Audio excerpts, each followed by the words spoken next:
மகாவிஷ்ணுவுடன் Malaysia நேரடி சந்திப்பு ஜூலை 26, 27, 28 தேதிகளில் கோலாலம்பூரிலும், ஜூலை 29, 30, 31 தேதிகளில் செரம்பானிலும், ஆகஸ்ட் 1, 2, 3 தேதிகளில் ஜொகூர் பார்விலும் நடைபெற உள்ளது. இதற்கு முன்னர் மலேசியாவில் நடைபெற்ற நேரடி சந்திப்பில் கலந்து கொண்ட பலரின் பொருளாதார வாழ்க்கை, குடும்ப வாழ்க்கை மற்றும் ஆன்மீக வாழ்க்கையில் மிகப்பெரிய மாற்றங்கள் ஏற்பட்டுள்ளன. இந்த அரிய வாய்ப்பை தவறவிடாதீர்கள். இப்போதே உங்கள் பெயரை முன்பதிவு செய்து கொள்ளுங்கள். குருவே சரணம். அனைவருக்கும் வணக்கம்.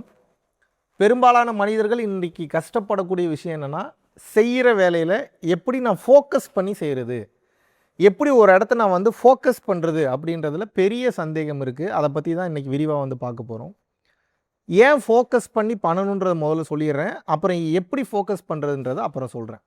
ஏன் ஃபோக்கஸ் பண்ணி ஒரு வேலையை செய்யணும் அப்படின்னா, அவசரத்தில் கை விட்டால் அண்டாக்குள்ளே கூட கை போகாதுன்னு சொல்கிறதுக்கு உண்டான காரணம் என்ன? வேறு ஏதோ ஒன்று மைண்டில் ஓடிட்டுருக்கு. அப்போ அந்த சிந்தனையில் அந்த கை போகும்போது அவ்வளோ பெரிய ஓட்டையாக இருந்தாலும் அந்த ஓட்டைக்குள்ளே கூட கை சரியாக போகாதான். ஏன் அப்படின்னா, மனதில் தடைகள் இருக்கிறது, சிந்தனையில் தடைகள் இருக்கிறது. அப்போது நம்ம ஒரு வேலையை செய்யணும்னா ஃபோக்கஸ்டாக செய்யணும். ஃபோக்கஸ்டாக செஞ்சால் தான் அதை சரியாக செய்ய முடியும். அதை சரியாக செஞ்சால் தான் ஆபத்து இல்லாமல், பிரச்சனைகள் இல்லாமல் அந்த ரிசல்ட்டை நம்மளால் எடுக்க முடியும். அதை நம்ம சரியாக செஞ்சு ஆபத்து இல்லாமல் அந்த ரிசல்ட்டை நம்ம எடுத்தோம்னா தான் அதிலிருந்து கிடைக்கக்கூடிய அந்த ஃப்ரூட், அந்த பழத்தை நாம் அனுபவிக்க முடியும், இல்லை கொண்டாட முடியும், இல்லை சாப்பிட முடியும். இதை நல்லா புரிஞ்சுக்கணும். ஃபோக்கஸ் பண்ணி ஏன் செய்யணும் அப்படின்னா, ஃபோக்கஸ் பண்ணி செய்யும்போது மட்டும்தான் கவனம் சிதறாது. ஃபோக்கஸ் பண்ணி செய்யும்போது மட்டும்தான் நம்மளால் எண்ணச்சிதறல் இல்லாமல், கவனச்சிதறல் இல்லாமல், டயர்டாகாமல் ஒரு வேலையை செய்ய முடியும்.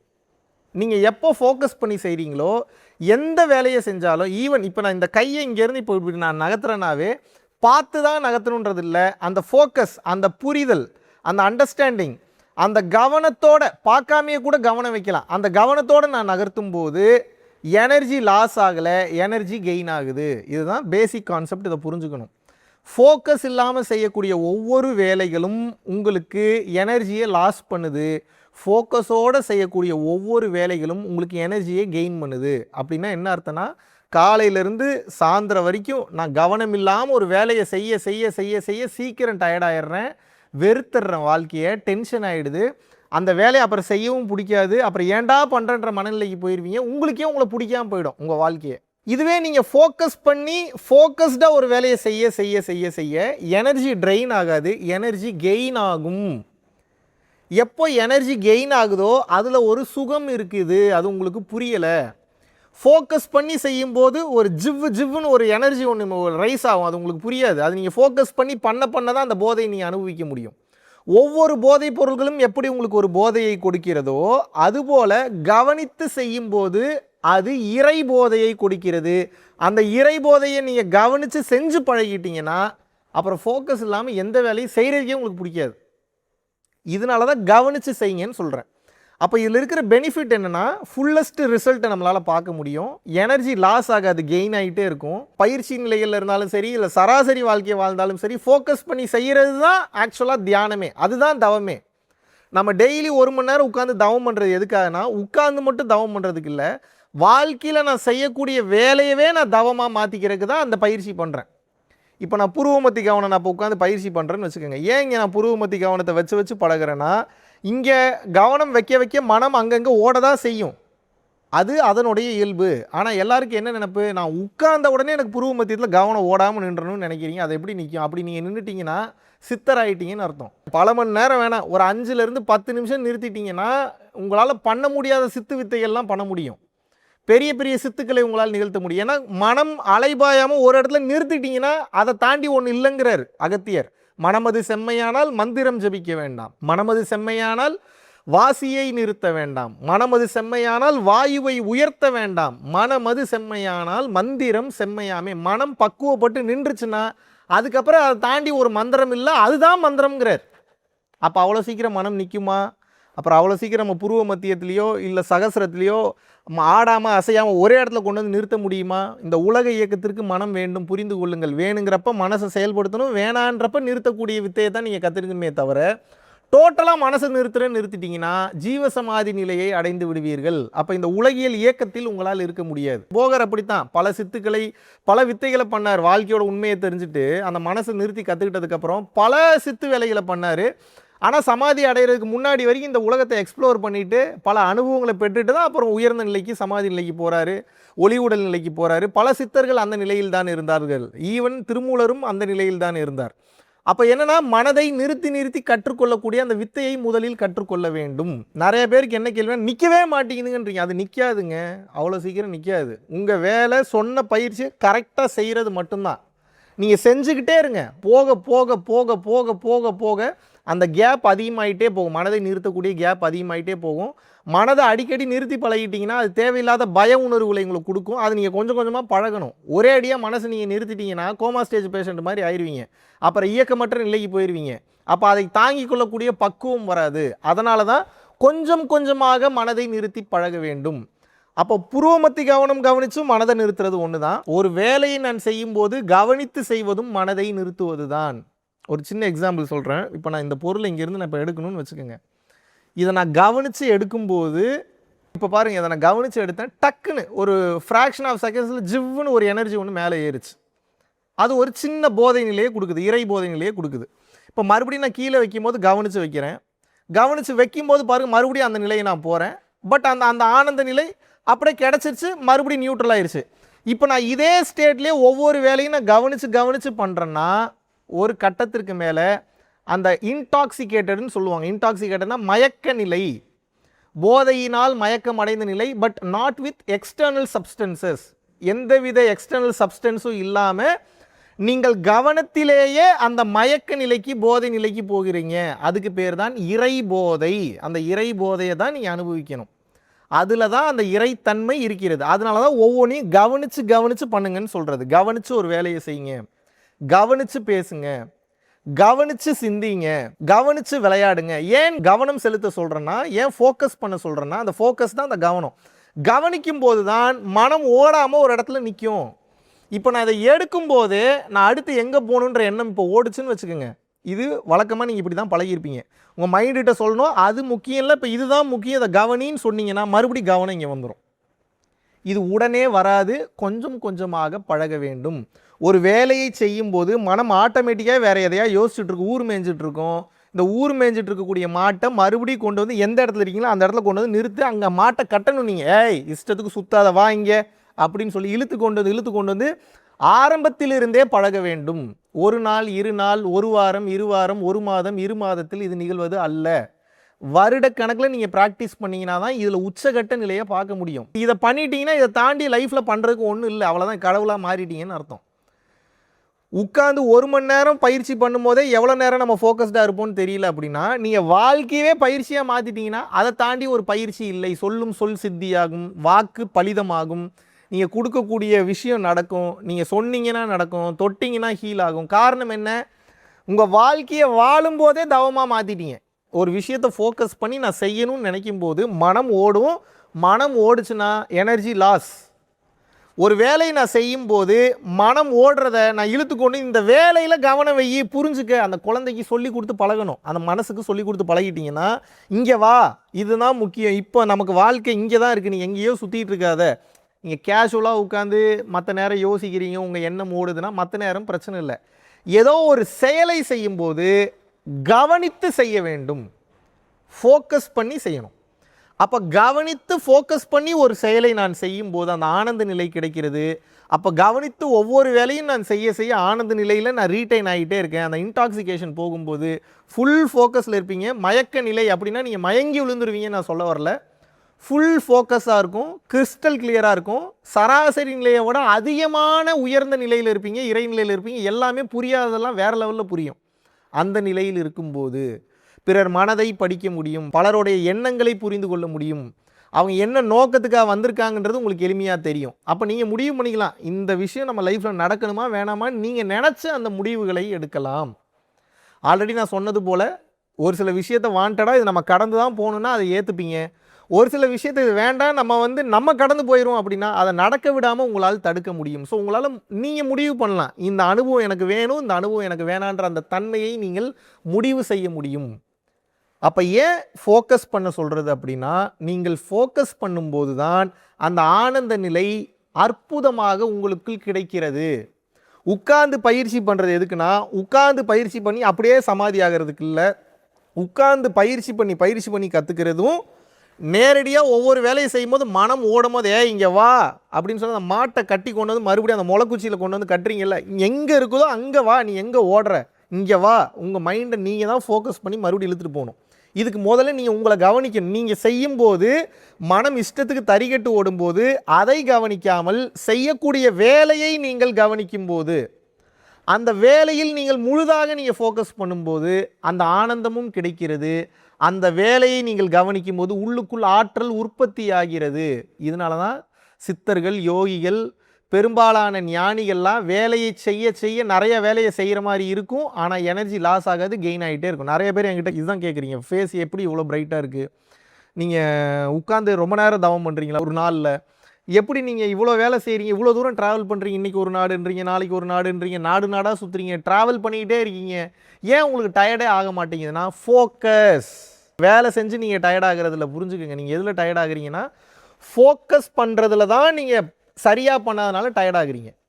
கவனித்து ஒரு வேலையை செய்யும்போது, ஒரு எக்ஸாம்பிளுக்கு இப்போ நான் வந்து மலேசியாவுக்கு வந்து இந்தியாவிலேருந்து வர்றேன் அப்படின்னா, நீங்கள் என்னென்னா மலேசியா போகிறேன்னு நீங்கள் நினச்சிட்டிங்கனாவே எனர்ஜி லாஸ். நான் என்ன நினச்சிப்பேன்னா ஜஸ்ட் 4 hours ஃப்ளைட்டில் போகிறோம், அவ்வளோதான். 4 hours போனோன்னே இமிக்ரேஷன் கிளியர் பண்ணுறோம், கீழே இறங்கி வரோம். 4 hoursன்றது என்ன, கிட்டத்தட்ட நான் வந்து திருப்பூர்லேருந்து மதுரை போகக்கூடிய ஒரு 4 மணி நேரம் கார் ட்ராவல்னு நினச்சிக்கிறேன். இப்போ நான் அப்படி நினைக்கும் போது பிரம்மாண்டம் சின்னதாகி, அப்போ எண்ணச்சிதறல் கவனச்சிதறல் ஏற்படாமல் எனக்கு எனர்ஜி கெயின் ஆகுது. அப்போ அந்த 4 மணி நேரம் அந்த ஃப்ளைட் ட்ராவலை நான் வந்து எனர்ஜி கெயினுக்கு பயன்படுத்துகிறேன். அங்கே நான் தவம் பண்ணுறேன் பண்ணல, மேக்ஸிமம் ஃப்ளைட்டில் பறக்கும்போது நான் உட்காந்து தவம் பண்ணுவேன். தவம் பண்ணலைன்னா கூட ஒவ்வொன்றையும் கவனிக்கிறேன்ல. ஏரோஸ்ட்ரெஸ் வருவாங்க, அவங்கள கவனிக்கிறது, அவங்கள ரசிக்கிறது இல்லை, அவங்கள கவனிக்கிறது. அப்புறம் வேற ஒரு நபர் ஏதோ ஒரு பொருளை எடுத்து ஏதாவது பண்ணிக்கிட்டு இருப்பார், அதை கவனிக்கிறது. ஏதோ ஒரு மீல்ஸ் கொண்டு வந்து சர்வ் பண்ணுவாங்க, அதை கவனிக்கிறது. இதான் அவேர்னஸ், விட்னஸிங் ஸ்டேட். கவனிக்க கவனிக்க கவனிக்க கவனிக்க அதுதான் தவம். நீ அமர்ந்து தவம் பண்ணுறதே இந்த நிலைக்கு போகிறதுக்கு தான், எல்லாத்தையும் கவனிக்கக்கூடிய விட்னஸிங் குவாலிட்டியாக மாறுறதுக்கு தான். நீங்கள் கவனிக்கும் போது இறைத்தன்மையில் இருக்கின்றீர்கள், புரிந்து கொள்ளுங்கள். கவனித்தல் இஸ் ஈக்குவல் டு இறைத்தன்மைன்னு அர்த்தம். கவனம் இல்லாமல் செயல் செய்கிறீங்கன்னா இஸ் ஈக்குவல் டு மனிதத்தன்மைன்னு அர்த்தம். இப்போ நீங்கள் மனிதத்தன்மையில் இருக்கணுமா இறைத்தன்மையில் இருக்கணுமா நீங்கள் முடிவு பண்ணுங்கள். உங்களுக்கு எனர்ஜி வேணும்னா கவனிக்கணும், எனர்ஜி லாஸ் ஆகணும்னா இஷ்டத்துக்கு ஒரு வேலையை செய்யுங்க, கவனிக்காமல் செய்யுங்க, எனர்ஜி லாஸ் ஆகிடும். அப்போ இவ்வளோ தூரம் நான் ட்ராவல் பண்ணுறேன், எனர்ஜியே எனக்கு கெயின் ஆகிட்டே இருக்குன்னா காரணம் இதுதான். கவனித்து ஒரு வேலையை செய்கிறேன், ஒன்று பெருசாக பார்க்கறது இல்லை, அதோட ஆழமான தன்மையை நான் புரிஞ்சுக்கிறதுனால அதனுடைய பிரம்மாண்டம் உடைந்து விடுகிறது. அதோடைய கோர் புரிஞ்சோடனே இது இவ்வளோதான் தெரிஞ்சிருது. இது இவ்வளோதான் தெரிஞ்சதுன்னா அந்த பிரம்மாண்டம் உடைந்து மாயை உடைந்து அண்டர்ஸ்டாண்டிங் வந்துடும். அண்டர்ஸ்டாண்டிங் வந்துச்சுன்னா ஈஸியாக அதில் என்னால் ஸ்விம் பண்ண முடியும். நீங்கள் என்ன நினச்சிக்கிறீங்க, பிரம்மாண்டத்தை நினச்சி ஏதோ பெருசு போல் அப்படின்னு நினச்சி அந்த பிரம்மாண்டத்தில் மூழ்கிடுறீங்க, அதுலேருந்து வெளியே வர முடியாமல் சிக்கி தவிக்கின்றீர்கள். அது டயர்ட்னஸை கொடுக்குது. அது என்னப்பா அதுக்குள்ளே நான் போகிறதுக்கே எனக்கு இன்ட்ரெஸ்ட் இல்லை, என்னை விட்டுருங்க, அந்த மைண்ட் செட்டே அப்படி சொல்லுது. இது இவ்வளோதானான்னு தெரிஞ்சிச்சுன்னா எனர்ஜி என்பது கெயின் ஆகுது. அப்போ என்னென்னா எப்படி ஃபோக்கஸ் பண்ணணும் அப்படின்னா, ஒரு வேலையை செய்யும்போது எடுத்தோடனே ஃபோக்கஸ் வராது. உங்கள் ஒரு வேலையை செய்யும்போது கவனிச்சிங்கன்னா அந்த ஃபோக்கஸ் தானாக வந்துடும். நான் சாப்பிட்றேன், இல்லை ஏதோ ஒரு வேலை செய்கிறேன், இல்லை ஏதோ ஒரு வண்டி ஓட்டுறேன், கவனித்து ஓட்டுறது, கவனித்து பேசுறது, கவனித்து குக் பண்ணுறது, கவனித்து குளிக்கிறது, கவனித்து வீடு பெருக்கிறது, எதையுமே கவனித்து பண்ணிங்கன்னா எல்லாமே தியானம்தான். நீங்கள் குப்பல்னீங்கன்னா கூட கவனித்து குப்பல்னீங்கன்னா அதுவும் தியானம் தான். சில நல்ல படம்லாம் பார்க்கும்போது உங்களை எங்கேயுமே எண்ணச்சிதறல் இல்லாமல் அந்த இதுலேயே வச்சுருக்கோம். தனி ஒருவன் மாதிரி படம், அவெஞ்சர்ஸ் மாதிரி படம், டாக்டர் ஸ்ட்ரேஞ்ச் மாதிரியான படம், லூசி மாதிரியான படம்லாம் நீங்கள் பார்க்குறீங்கன்னா உங்களுக்கு கவனம் எங்கேயுமே போகாது, அதுலேயே தான் இருக்கும். அப்போ என்னென்னா அதுதான் தியானம். கவனித்து பார்க்குறீங்களா, ஏன்னா டைம் போனதே தெரில, என்ன அதுக்குள்ளே இன்ட்ரோல் வந்துருச்சு, டைம் போனதே தெரில, அதுக்குள்ளே கிளைமேக்ஸ் வந்துருச்சு. இப்படி கவனிக்கிறீங்களா, டைம் கூட பார்க்காம, ஃபோன் கூட பார்க்க விடாமல், அதுதான் தியானம். அப்போது மனம் காணாமல் போய் விடுகிறது.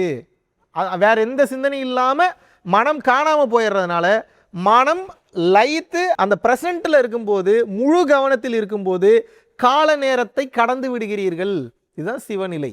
சிவன் வந்து காலத்தை கடந்தவர் அப்படின்னு ஏன் சொல்கிறாங்கன்னா அவருக்கு மனம் இல்லைன்னு அர்த்தம்.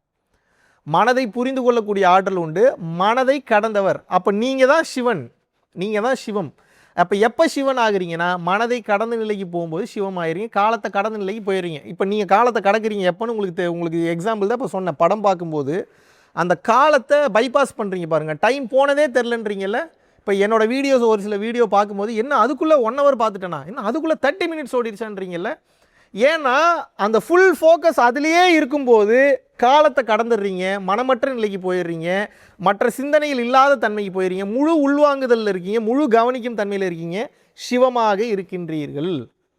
அப்போ உங்கள் வேலை என்னன்னா உட்கார்ந்து தவம் செய்கிறது கூட 2வது. உட்கார்ந்து தவம் செய்கிறதெல்லாம் கூட கம்மி தான். என் வாழ்க்கையவே நான் தவமாக மாற்றிவிட்டேன். இப்போ நான் பேசுகிறது தவம் தான் பண்ணிகிட்டு இருக்கேன். இப்போ நான் உங்ககிட்ட பேசுகிற மாதிரி இருக்குது, ஆனால் நான் எனக்குள்ளே நானே பேசிகிட்டு இருக்கேன். எனக்குள்ளே ஒரு கேள்வி வருது, அந்த கேள்விக்கு நான் பதில் கொடுக்குறேன். அப்புறம் ஒரு கேள்வி வருது, அந்த கேள்விக்கு நான் பதில் கொடுக்குறேன். அப்புறம் ஒரு கேள்வி வருது, அந்த கேள்விக்கு பதில் கொடுக்குறேன். இப்படியே எனக்குள்ளே எழக்கூடிய எல்லா கேள்விகளுக்கும் நான் பதில் கொடுத்துக்கிட்டே இருக்கேன். இப்போ என் கண் ஏன் இவ்வளோ ஃபோக்கஸாக இருக்குது, ஏன் இவ்வளோ ஷார்ப்பாக இருக்குது, ஏன் இவ்வளோ தெளிவாக இருக்குன்னா கவனித்து பேசுகிறேன், முழு கவனத்தில் பேசுகிறேன். அப்போது எனக்கு டைம் போகிறது தெரியாது.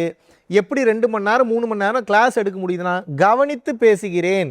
இதுக்கு நல்லா நான் ப்ராக்டிஸ் பண்ணிட்டேன். அப்போ எனர்ஜி லாஸ் ஆகாது, எனர்ஜி கெயின் ஆகும், எனர்ஜி கெயின் ஆகிட்டே இருக்கும். சகஸ்ரம் வழியாக பிரபஞ்ச சக்தி உள்ளுக்குள் ஊடுருவும். ஏன்னா கவனித்து செய்கிறேன். அப்போ சிவமாக மாறுறீங்க, சிவனாக மாறுறீங்க. புரிஞ்சுக்குங்க. அப்போது கவனித்து ஏன் செய்யணும்னா எனர்ஜி கெயின் ஆகிறதுக்கு. எனர்ஜி அதிகமாக கெயின் ஆகிடுச்சுன்னா நீங்கள் தான் இறை, நீங்கள் தான் சிவம், நீங்கள் தான் அல்லாஹ், நீங்கள் தான் ஜீசஸ். கவனித்து செய்யும்போது மனம் ஓடத்தான் செய்யும். டயர்டாகாதீங்க, ப்ராக்டிஸ் பண்ணுங்கள். மறுபடியும் ப்ராக்டிஸ் பண்ணுங்கள், மறுபடியும் ப்ராக்டிஸ் பண்ணுங்கள். அதை இஷ்டத்துக்கு ஓடத்தான் செய்யும். மறுபடியும் மாட்டை பிடிச்சி கொண்டு வந்து கட்டுங்க. நீங்கள் அந்த முளைக்குச்சியில் கட்ட ஒரு கட்டத்துக்கு மேலே அது எங்கேயும் ஓடாது. நீங்கள் போகிற ஆர்டர் அதை கேட்க ஆரம்பிச்சிடும். ஏய் நில்லுங்கன்னா நிற்கும், ஏய் செய்யுதுன்னா செய்யும். எந்த பெரிய அடிக்ஷன்லேருந்து கூட உங்களால் வெளியில் வர முடியும். ஏன்னா மனம் சொல்லுது, அப்போ அதை போய் செய்யணும்னு செய்கிறீங்க. இந்த பழக்கத்துக்கு வந்துட்டிங்கன்னா இதை செய்யின்னு சொன்னால் ஏன் செய்யணும்னு திருப்பி கேள்வி கேட்பீங்க. இல்லை பெரிய சுகத்தை கொடுக்காது உனக்குன்னா அப்படிலாம் ஒன்றும் கொடுக்கலையேன்னு சண்டை போடுவீங்க அதுக்கிட்ட. அதை புரிய வச்சு அதை ஆஃப் பண்ணக்கூடிய தன்மைக்கு போயிடுவீங்க. இப்போது மனம் உங்கள் மேலே ஏறி உட்காந்து சவாரி பண்ணிகிட்டு இருக்கு. ஒரு கட்டத்துக்கு மேலே நீங்கள் மனதின் மீது ஏறி உட்காந்து சவாரி பண்ணணும். இவன் தான் யோகி, இவன் தான் ஞானி. இந்த தன்மைக்கு போயிட்டீங்கன்னா தான் இறைத்தன்மையில் இருக்க முடியும், காலத்தை கடக்க முடியும். ப்ரெசண்ட்டில் இருக்கீங்கன்னா காலம் போகிறது தெரியாது. அதுதான் காலத்தை கடந்த சிவநிலை.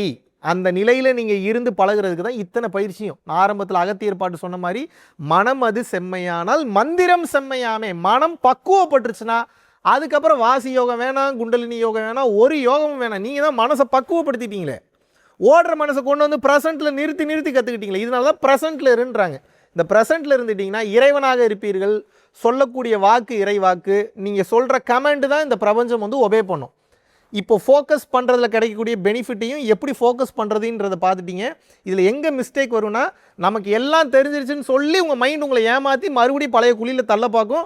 இல்லை எனக்கு இன்னும் கற்றுக்கல, நான் இன்னும் இதை ஷார்ப் பண்ணணும், இன்னும் நான் ஃபோக்கஸ் பண்ணணும்னு கற்றுக்கிட்டிங்கன்னா அதீதமான இறைத்தன்மை உங்களுக்குள் ஜொலிக்க ஆரம்பித்து விடும். அதீத அறிவு வந்து ஊற்றெடுக்கும். நினைத்து பார்க்க முடியாத பேரதிசயங்களை உங்களாலும் செய்ய முடியும். சாதாரண வீடியோவில் பெரிய தெளிவான விளக்கத்தை கொடுத்துருக்கேன். ப்ராக்டிஸ் பண்ணுங்கள். நன்றி, வணக்கம். ஆகஸ்ட் மாதம் 23ஆம் தேதியிலிருந்து 29ஆம் தேதி வரைக்கும் 7 நாட்கள் வந்து பார்த்தீங்கன்னா பூட்டானில் வந்து ஒரு அற்புதமான ஒரு ஸ்பிரிச்சுவல் யாத்திரையை வந்து மேற்கொள்ள இருக்கிறோம். டெக்னாலஜிக்கு முக்கியத்துவம் கொடுக்காம மக்களினுடைய வாழ்க்கைக்கும் பிறவியில்லா பெருவாழ்விற்கும் முக்கியத்துவம் கொடுத்து போகக்கூடிய மிகவும் வளமான அற்புதமான சக்தி மிக்க ஒரு நாடு. இந்திய குடிமகன்களுக்கு பாஸ்போர்ட் என்பது அவசியம் கிடையாது. ஓட்டர் ஐடி இருந்தால் மட்டும் போதும். கீழே உள்ள கான்டாக்ட் நம்பர் கான்டாக்ட் பண்ணியும் www.paramporulfoundation.in அப்படின்ற வெப்சைட்டில் போயும் உங்களது பெயரை வந்து முன்பதிவு செய்து கொள்ளலாம். வருகின்ற ஜூலை 29ஆம் தேதி குரு பூர்ணிமா வந்து பார்த்தீங்கன்னா உலகமெங்கிலும் ரொம்ப விமர்சையாக வந்து கொண்டாடப்பட இருக்கு. நார்மல் டைமில் நம்ம பண்ணுற அந்த சக்தியை விட பௌர்ணமி டைமில் 1000 மடங்கு அதிகப்படியான ரிட்டர்ன்ஸ் நமக்கு கிடைக்கும். பல குருமார்களுடைய மொத்த ஆற்றலும் மொத்தமாக வேலை செய்யக்கூடிய நாள் என்னன்னு வந்து பார்த்தீங்கன்னா குரு பூர்ணிமா, அதாவது குரு பௌர்ணமி. தாராளமாக ஆன்லைனில் வந்து நீங்கள் வந்து கலந்து கொள்ளலாம். ஸோ விருப்பப்படக்கூடிய நபர்கள் www.paramporul பரம்பொருள் foundation.in அப்படின்ற வெப்சைட் வந்து போனீங்கன்னா அதில் குரு பூர்ணிமா கிளாஸுக்கு உண்டான லிங்க் இருக்கும். அதில் போய் உங்களது பேரை வந்து நீங்கள் வந்து ரெஜிஸ்டர் பண்ணிக்கலாம். பரம்பொருள் அறக்கட்டளை நடத்துகின்ற தினசரி அன்னதானம் மற்றும் இதர நற்காரியங்களுக்கு நீங்கள் உங்களது பங்களிப்பை தாராளமாக செலுத்தலாம்.